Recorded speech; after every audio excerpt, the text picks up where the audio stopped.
Hi everyone! At ngayon ay garbage collection at bago pa man tayo maunahan ng garbage collector truck na ito, kailangan na nating maglibot sa ating community. So hali kayo, samahan niyo po ako para sa panibagong araw na naman, panibagong basura at panibagong pagkakataon na makakuha tayo ng mga bagay na pwede pa nating mapakinabangan.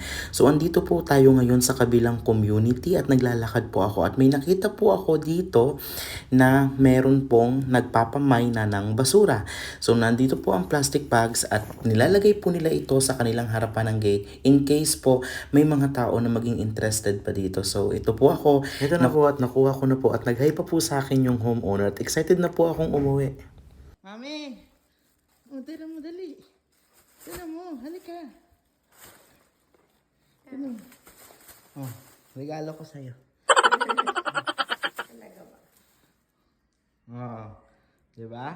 Oh. Tira mo. Nakita sa akin. Oh.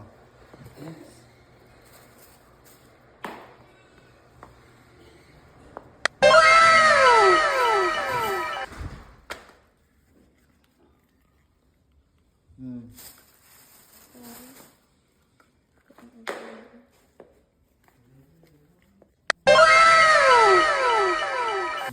Are you happy? Grabe, tingnan nyo naman po kung gaano po ka-excellent ang condition ng mga pares ng sandals pong ito. At yung homeowners, nakasmile po talaga siya at sinabi niya na halos once to thrice lang niyang nagamit ang mga sandals na ito at matagal na daw hindi nagagamit sa kanyang shoe rack.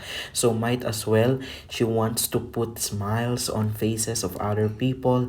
Kaya po, tinry daw po niya na ibahagi na lang. Katulad din po ng yellow tote bag na ito na gustong gusto po ng misis ko kasi gustong gusto po talaga niya ng mga malalaking bag.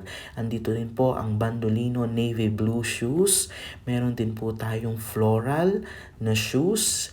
It's a Malibu shoes. Ganun din po ang sandals na ito, medyo gamit na pero pwede pa rin po. Meron din pong Sperry size 9.5. Malaki po ito sa misis ko.